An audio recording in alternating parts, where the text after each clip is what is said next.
백성들 절망과 굶주림에 갇힌 저들은 내 마음에 오랜 슬픔 고통의 멍에에 매여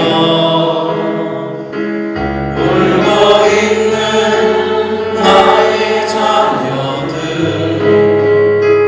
나는 이제 일어나 저들의 멍에를 꺾고 눈물 씻기길 원하는데 누가 내게 부르짖어 저들을 구원케 할까 누가 나를 위해 가서 나의 사랑을 전할까 나는 이제 보기 원하네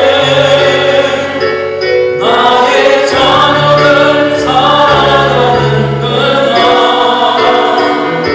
기쁜 찬송 소리 하늘에 웃음소리로 땅 가득한 그날 누가 내게 부르짖어 누가 내게 부르짖어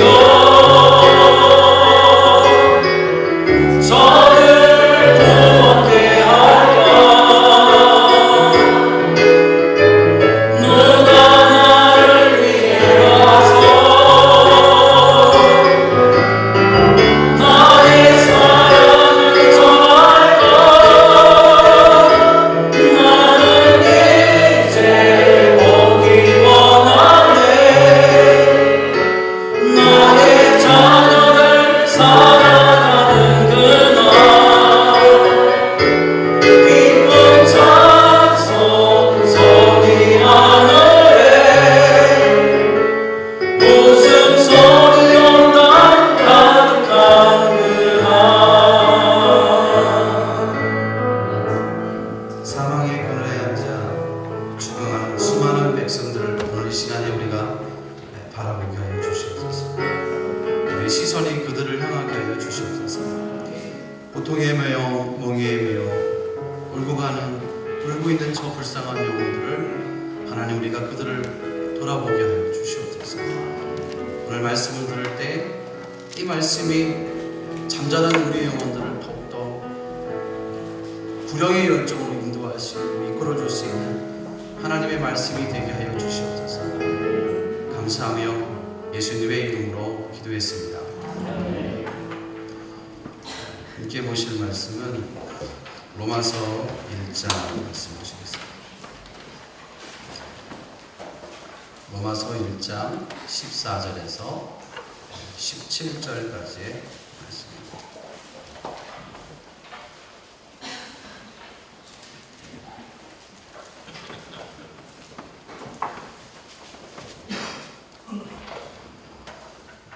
로마서 1장 14절에서 17절 말씀 같이 함께 읽겠습니다. 헬라인이나 야만인이나 지혜 있는 자, 어리석은 자에게 다 내가 그치다. 그러므로 나는 할 수 있는 대로 로마에 있는 너희에게도 복음 전하기를 원한다.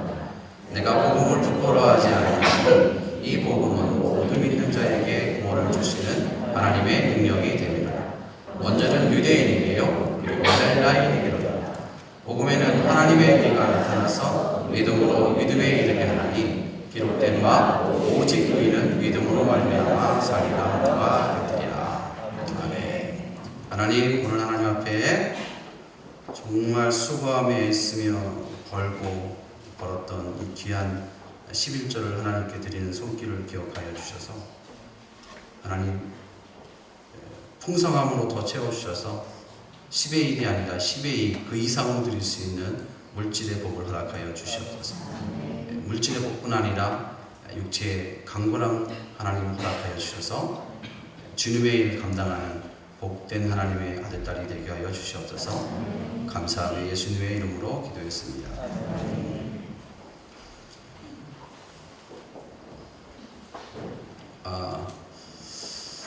들어올 때는 주일 이제 예배 드릴 때 들어올 때는 이렇게 환하게 가벼운 마음으로 들어오셨다가 예배가 다 끝나고 갈 때는 무거운 짐을 진 것처럼 하고 돌아가시는 그런 분들이 있다고 합니다.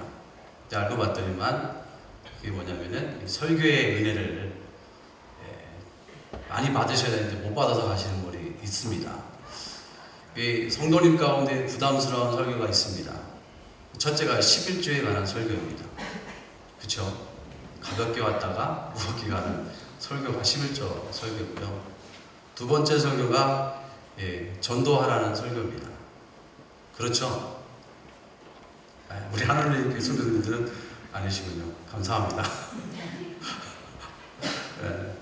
그래서 이 전도에 관한 설교는 참 다 알고 있는 사실인데도 불구하고 전도에 관한 설교를 하는 또 설교자나 듣는 여러분들도 참 부담감이 많아요. 하는 설교인 것 같습니다. 그런데도 불구하고 사랑하는 축제가 얼마 남지 않았기 때문에 우리가 한 마음 한 뜻으로 하나로 묶어서 복음의 열정으로 또 충만해하기 위해서 전도에 관한 말씀을 준비했습니다. 복음의 빚진 자라는 말씀으로 함께 나눌 텐데 돌아가실 때 가벼운 마음으로 거룩한 부담감 가지시고 돌아갈 수 있기를 바랍니다. 어떤 사람이 저에게 상담을 했습니다.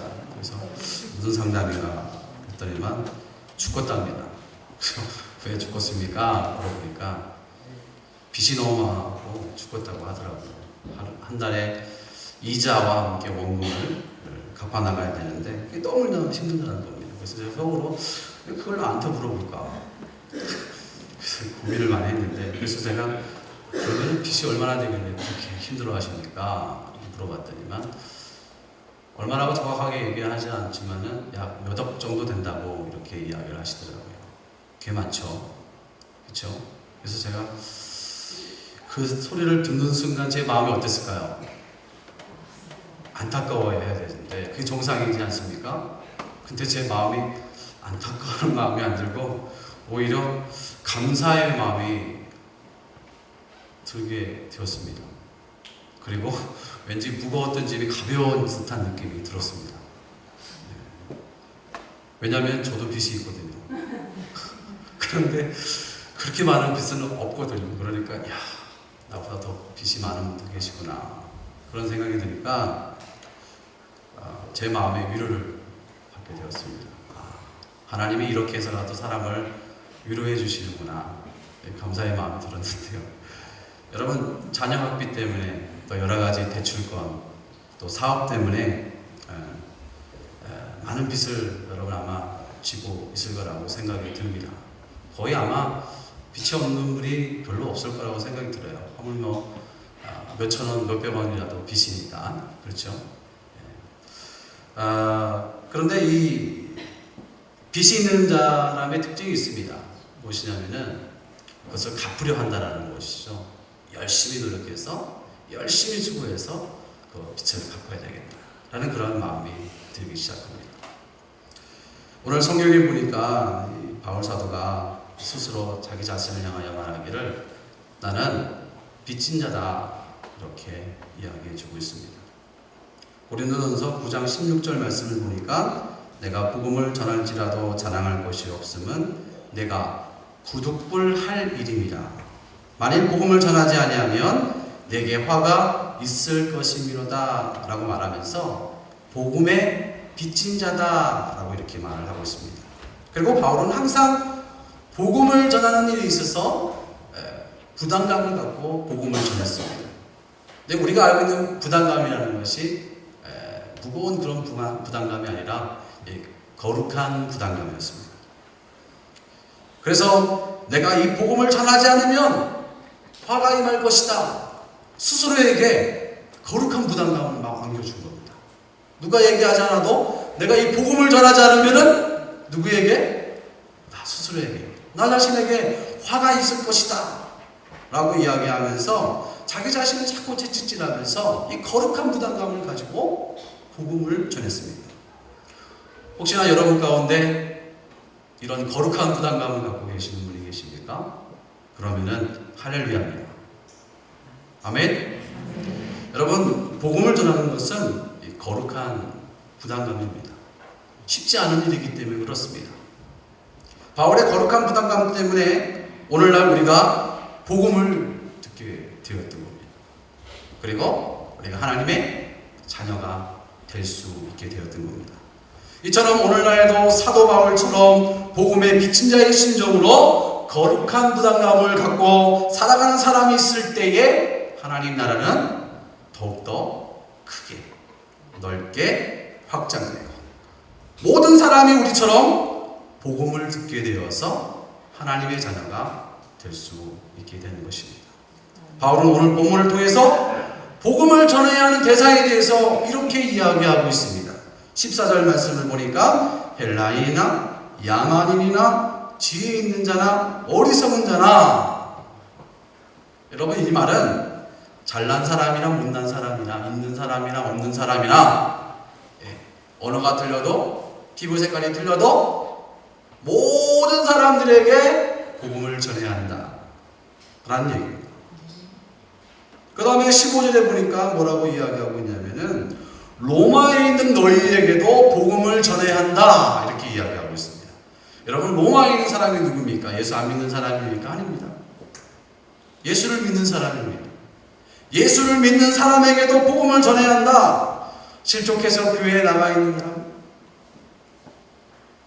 믿음이 연약한 분들, 그들에게도 동일한 복음을 전해야 한다라고 이렇게 이야기해 주고 있습니다. 예수 믿는 사람에게도 계속해서 복음을 들려줘야 한다라는 거예요. 그래서 복음을 들을 때 우리 자신이 우리 위치를 발견하고 알 수 있게 되기 때문입니다. 그렇다면 복음이 누구십니까? 여러분, 복음이 무엇입니까? 아주 쉽습니다. 복음은 복된 소식이지 않습니까? 굿뉴스라고 이렇게 이야기합니다. 이사야서 61장 1절 말씀을 보니까 주 여호와의 영이 내게 내렸으니 이는 여호와께서 내게 기름을 부으사 가난한 자에게 아름다운 소식을 전하게 하려 하십니다. 나를 보내사 마음이 상한 자를 고치며 보로된 자에게 자유를, 갇힌 자에게 노임을 선포하며. 여러분, 복음이라는 것은 아름다운 소식이다 이렇게 이야기하고 있습니다. 복음이라는 것은 기쁜 소식이다. 종으로 있는 자에게 자유를 선포하는 소식이다. 노임을 받는 자에게 노임에서 풀릴 수 있는 기쁜 소식이다. 그리고 모든 자에게 주시는 구원의 기쁨이다 라고 이렇게 말씀해 주고 있습니다. 여러분, 복음은 죽을 수밖에 없는 나를 위해 대신 죽으신 그 예수 그리스도를 믿는 겁니다. 이 복음의 소식을 듣기만 하면 하나님이 주시는 값없는 은혜의 선물이 바로 구원이라는 사실을 우리는 알아야 합니다. 여러분, 복음은 인간이 스스로 해결할 수 없는 죄의 문제를 해결해 주는 겁니다. 이 복음이라는 것은 이 복음을 믿으면 여러분의 과거와 현재와 미래의 죄까지도 다 용서받게 되는 겁니다. 이것이 믿는 자에게 주시는 하나님의 은혜다. 이것이 영생이요, 이것이 바로 구원인 것입니다. 요한복음 3장 36절 말씀을 보니까 아들을 믿는 자는 영생이 있고 아들을 순종치 아니하는 자는 영생을 보지 못하고 도리어 하나님의 진노가 그 위에 머물러 있느니라. 복음을 받아들이면 죽었던 영혼이 살아납니다. 할렐루야. 복음을 받아들이면 질병에서 나음을 받습니다. 절망과 낙심 중에 있는 사람이 비전의 사람으로 바뀌고 긍정의 사람으로 바뀌는 것입니다. 육적으로 병들고 영적으로 병든 사람이 복음을 받아들이면 그 병에서 자유함을 받게 되는 겁니다. 건강한 몸으로 회복되고 기쁨이 있고 감사가 있고 행복한 인생으로 바뀌게 된다는 겁니다. 여러분, 제가 초등학교 때 저희 가정이 예수를 믿지 않았습니다. 저희가 사는 집이 암흑캄캄한 세상이었습니다. 그야말로 여러분 지옥 같은 세상이었습니다. 아무것도 안 보여요. 낮에는 불을 켜야 됩니다. 불을 끄면 아무것도 안 보여요. 그런 집에서 살았습니다. 그런데 어느 날 복음이 저희 가정에 들어오니까 어둠이 떠나갑니다. 어둠이 사라지게 되었습니다. 어둠은 사라지고 밝은 빛으로 저희 가정을, 저희 가족을 인도해 주셨습니다.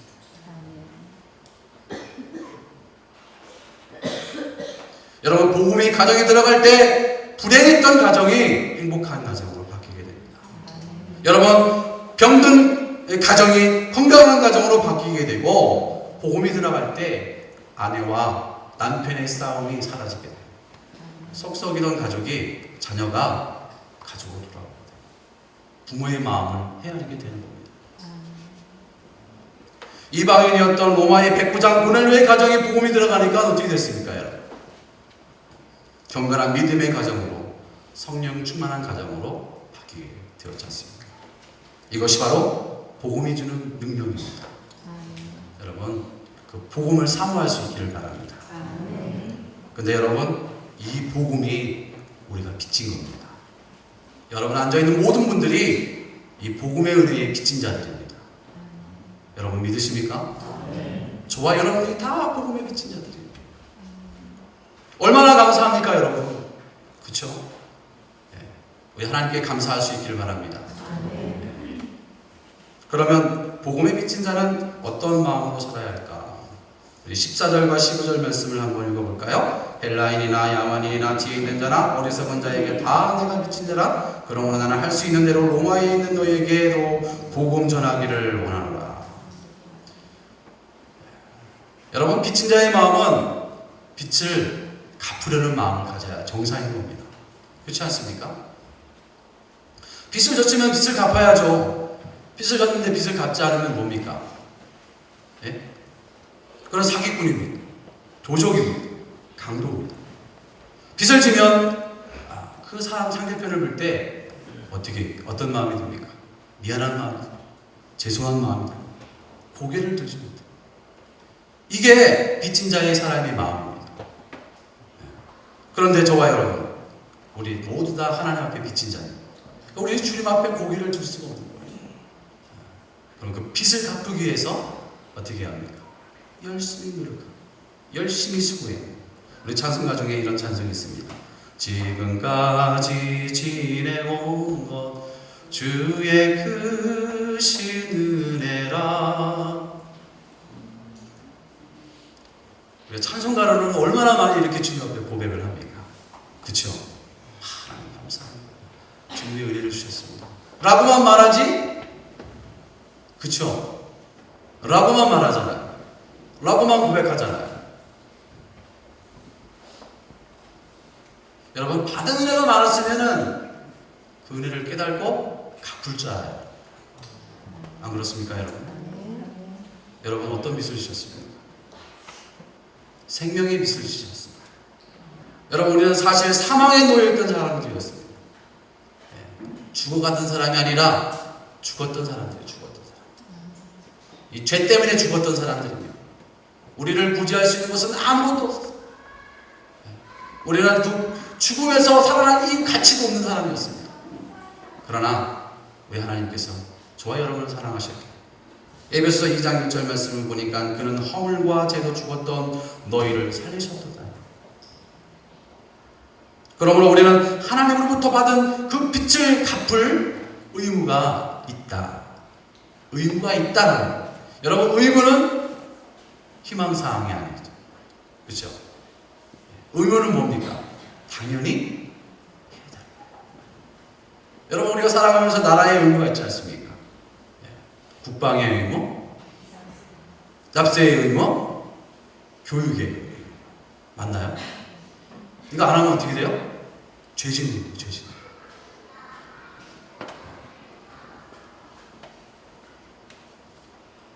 의무를 다하지 않으면은 그 의무를 다하지 않은 것에 대한 책임을 주님 우리한테 묻습니다. 그렇죠? 에스겔서 3장 18절 말씀을 보니까 가령 내가 악인에게 말하기를 너는 꼭 죽으리라 할 때에 내가 깨우치지 아니하거나 말로 악인에게 일러서 그의 악한 길을 떠나 생명을 구원하게 하지 아니하면 그 악인은 그의 죄악 중에서 죽으려니와 내가 그의 빚값을 내 손에서 찾을 것이고. 저는 이 말씀을 볼 때마다 등골이 오짝합니다. 전할 사람에게 전하지 않으면 그 핏값을 누구에게 묻는다고요? 여러분, 우리가 이거 두렵고 떨리는 마음으로 하나님 말씀을 봐야 합니다. 예? 안 그렇습니까? 주님 앞에 섰을 때 그 핏값을 저와 여러분에게 묻는다라는 거예요. 겁나지 않습니까? 난 겁나요. 솔직히 두렵습니다. 다시 말하면 의무를 다하지 않으면 주님 앞에 설 때에 악하고 게으른 종이다 라고 책망받는 거예요. 우리 복음성가 중에서 이런 복음성가가 있습니다. 주님의 빚진 자라는 그 복음성가가 있는데, 이 복음성가를 부를 때마다 나는 주님 앞에 빚진 자구나 라는 것을 많이 깨닫게 됩니다. 네. 그런 의미에서 우리 함께 찬양을 봤으면 좋겠습니다. 감사한 마음으로 주님 앞에 빚진 자의 마음으로 함께 고백합시다.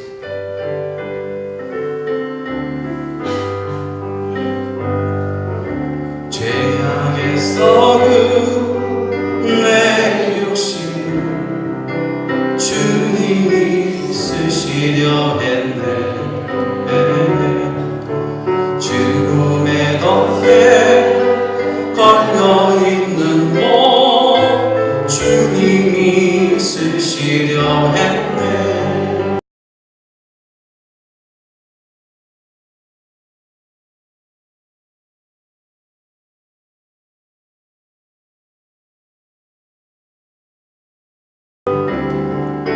속죄하는 손 치유하시고 속죄하는 것 치유하셨네.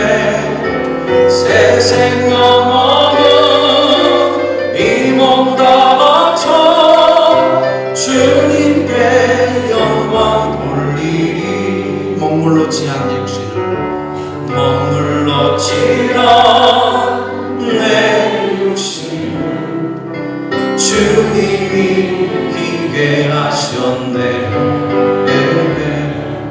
십자가 보여 증거하라고 주님이 살리셨네.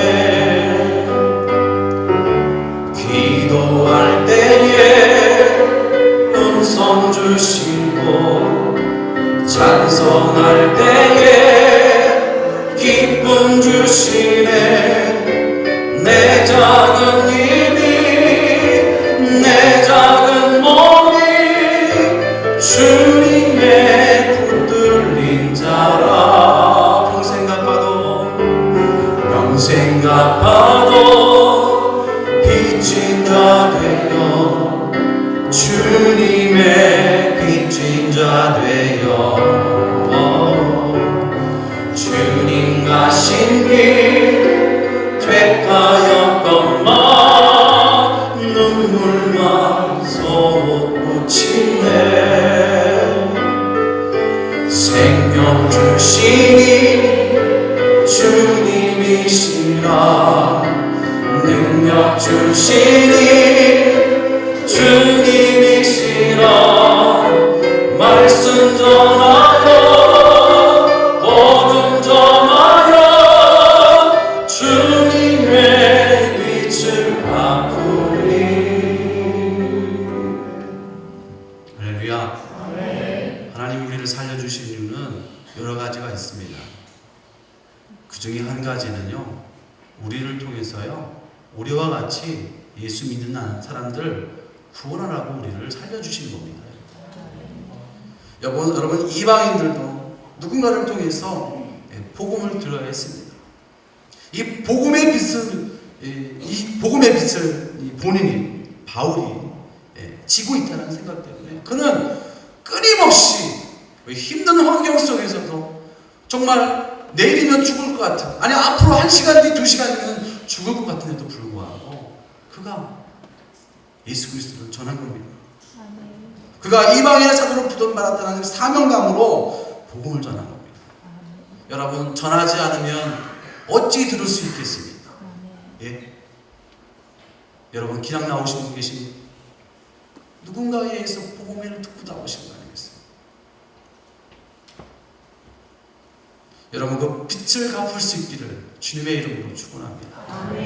16절 말씀을 한번 볼까요? 내가 복음을 부끄러워하지 아니하노니 이 복음은 모든 믿는 자에게 구원을 주시는 하나님의 능력이 됨이라. 먼저는 유대인에게요 그리고 헬라인에게로다. 여러분 복음을 부끄러워하지 않고 오히려 어떻게 해야 할까요? 복음을 자랑해야 합니다. 여러분 부모의 직업이 구두 닦이면 그 아이는 어렸을 때 창피함을 많이 느낍니다. 그래서 몰래 피해갑니다. 너희 아버지 직업이 뭐야? 그러면은 거짓말도 할 수도 있습니다. 우리 아버지 사장님이십니다. 거짓말은 아니네요, 그죠? 구두 닦기 사장님이 될 수 있으니까. 그런데요, 나이가 들고 철이 들고 어른이 되면 그때는 자신의 아버지가 구두 닦기라는 것이 부끄럽지가 않습니다. 오히려 감사합니다. 그렇죠? 떳떳하게 자랑합니다. 마찬가지. 하나님의 은혜를 깨닫고 하나님을 아는 사람은, 철이 든 사람은요 복음을 부끄러워하지 않습니다. 철이 든 사람은 부끄러워하지 않아요. 오히려 하나님을 믿는 것을 자랑스러워요. 교회에 나가는 것을 떳떳하게 생각합니다. 왜 그렇습니까? 여러분 16절 말씀을 보십시오. 복음은 모든 믿는 자에게 구원을 주시는 하나님의 능력이 되기 때문에. 구원은 모든 믿는 자에게 구원을 주시는 하나님의 능력이다. 여러분 이 사실만 깨달아도요 예수 믿기 얼마나 자랑스럽고 얼마나 기쁜 건지 모릅니다.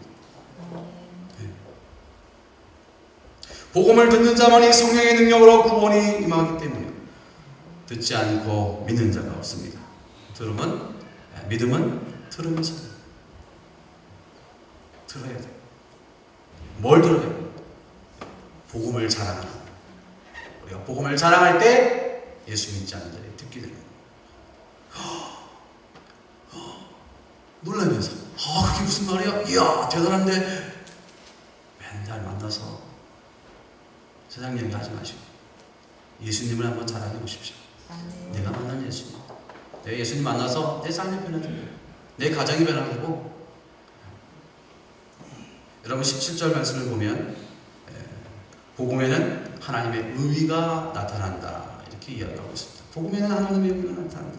하나님의 의란 복음으로 말미암아 구원받은 하나님의 자녀가 예수 그리스도의 공로로 의롭다함을 인정받는 겁니다. 의인은 없나니 하나도 없다라고 이야기했는데 나와 같은 실수가 많고 그쵸? 부족하고 연약한 정말 사도 바울처럼 괴수 중에 괴수였던 나를 아침에 우리 목사님 말씀해 주셨잖아요. 가장 큰 기적은 내가 예수를 믿는 것이 가장 큰 기적. 그런 저와 여러분을 예수님 믿음으로 말미암아 우리를 의롭다라고 인정해 주시고 여러분 얼마나 자랑할 만합니까? 그렇지 않습니까? 제가 초등학교 들어가기 전에 저희 둘째 형이요 공부를 참 잘했습니다. 그래서 상장을 많이 받았습니다. 제가 그 상장을 제가 초등학교 안 들어갔을 때 그 상장을 받아오면 그 상장을 들고요 친구들한테 자랑을 했습니다. 야, 너 이거 상장 누가 줬는지 알아? 누가 줬게요? 교장 선생님. 저는 그때 뭐라고 얘기했냐면 친구들한테 이거 대통령이 준 거야 그랬습니다. 왜 그런지 아시죠? 이 상장을 보면 상장 옆에 이 뭐죠? 공항입니까? 용입니까? 공항이죠. 그게 그려져 있어요. 이거는 대통령이 주는 거라. 그래서 막 자랑을 했어요. 야, 이거 누가 준 거 아니고 대통령이 준 거야. 지금 생각하면 솔직히 웃음밖에 안 나옵니다. 왜 그랬을까?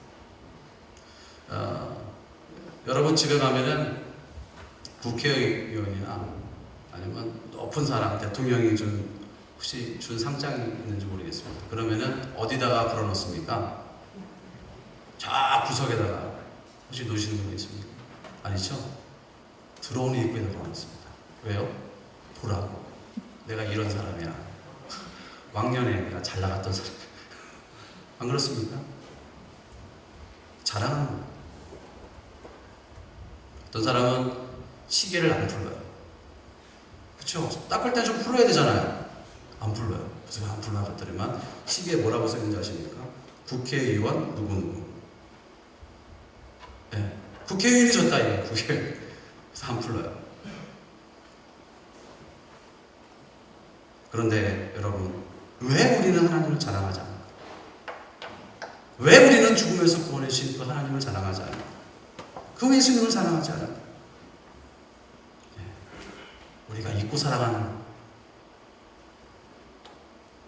여러분, 복음을 자랑할 수 있는 저와 여러분 되길 바랍니다.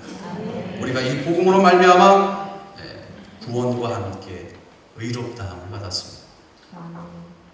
사람이 무엇인가를 자랑하잖아요. 그럼 그 자랑하는 것에 대한 가치를 두고 있는 거예요. 여러분들이 하늘누림교회를 자랑하잖아요. 그럼 교회에 대한 가치가, 내가 예수를 자랑하고 하나님을 자랑하면 내 안에 예수에 대한 가치, 하나님에 대한 가치가, 그러니까 자연스럽게 자랑할 수밖에 없는 거예요. 자랑할 수.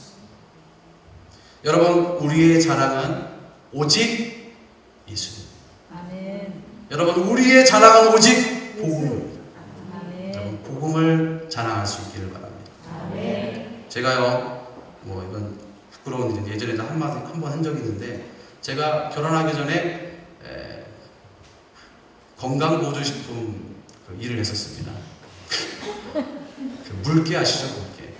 물깨가 뭐에 좋다고 얘기하잖아요. 시험해갖고 이제 먹어봤는데, 제가 먹어봐도 별거 아닌 것 같은데 그게 좋다고 막 하더라고요. 그래서 따라다니면서 좀 배웠는데, 그 사람이 하는 말은 거의 90%는 뽕이더라고요. 그런데 사람이 믿어요. 놀랬습니다. 사람이 믿어요. 아닌데도 그게 정말 사실인 것처럼 막 얘기하니까 이 사람들이 진짜인 줄 알고 그걸 막 하더라고요. 놀랬습니다. 왜 그렇습니까?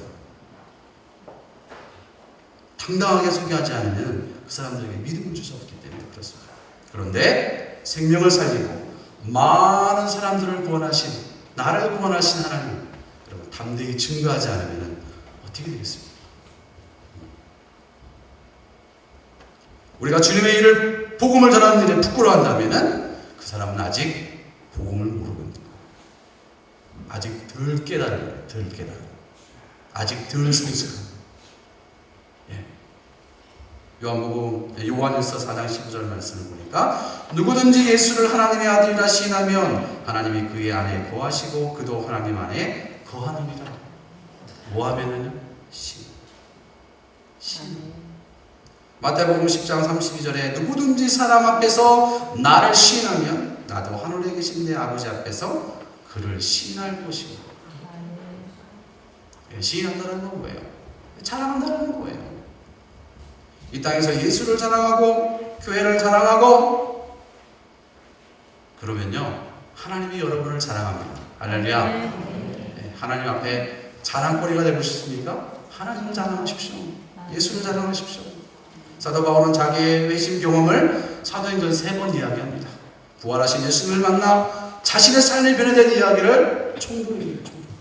왕 앞에 나가서 계속해서 반복적으로 얘기해요. 하나님 예수님을 자랑합니다. 그러니까 결국 그들의 말이 뭐라고 이야기합니까? 이놈은 미친놈이에요.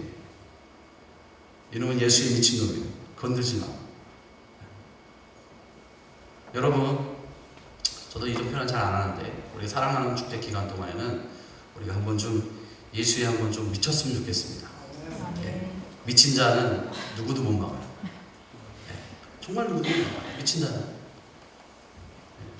여러분, 예수에 미치면 예수님도 여러분에게 미치십니다. 할렐루야. 네. 바울이 복음을 부끄러워했다면 어떻게 저와 여러분이 예수를 믿을 수 있겠습니까? 유대인이나 헬라인이나 복음을 버리낌없이 전할 수 있었던 이유는 바로 그는 복음을 부끄러워하지 아니하고 자랑스럽게 여기기 때문입니다. 사랑하는 여러분, 복음을 자랑합시다. 아멘. 복음을 자랑합시다. 아멘. 예수를 자랑합시다. 아멘. 마주보시고 그렇게 이야기해 보겠습니다. 예수를 자랑합시다. 하나님을 자랑합시다. 우리가 복음에 미친 자로서 복음을 자랑하면 분명한 거 있습니다. 사실은 열매를 맺게 됩니다. 열매를 맺게 됩니다. 언젠간 열매를 맺습니다. 정말입니다. 나 때 열매를 못 맺으면 언제 맺을까요? 네, 후손들에게 맺습니다. 이거는 하나님이 우리에게 주신 법칙입니다. 여러분, 우리가 사랑하는 중들을 통해서 마지막으로 세 가지 바라봐야 되는데, 첫째는 여러분 자신을 바라보십시오. 과거의 여러분 모습을 바라봐요. 그 다음에 나를 위해 대신 지신 예수님을 바라보십시오. 그리고 지옥 가는 형제자매, 우리 사랑하는 이곳을 바라보십시오. 그러면은 전도하지 말라고 해도 전도합니다. 안 그렇겠습니까? 예수님을 자랑하지 말라고 해도 자랑. 저와 여러분이 그런 여러분 되길 바랍니다. 복음에 비친 사람은 복음의 빛을 가부려 노력하고 복음의 빛을 자랑해야 합니다. 저와 여러분들이 복음에 비친 빛을 든 그 누구로부터 복음을 들었던 것처럼 세상의 어떤 사람들, 많은 사람들은 우리를 통해서 복음을 듣기를 지금도 갈망하고 있습니다. 그걸 알고 계셔야 됩니다. 그걸 알고 계셔야 됩니다. 처음에 전할 때는 욕먹을 수 있습니다. 그러나 그가 예수 믿고 나서 변화되면 그 사람이 생명의 길이에요. 생명의 길. 안 그렇습니까? 당신 때문에 내가 예수 믿어. 끝으로 다니엘서 12장 3절에 많은 사람을 오른대로 돌아오게 한 자는 별과 같이 영원토록 빛나리라. 하나님이 우리에게 주신 소망입니다. 여러분, 이 소망을 붙잡고 한 주간 열심히 전도합시다. 한 주간 열심히 우리 예수님을 자랑합시다. 기도드리겠습니다.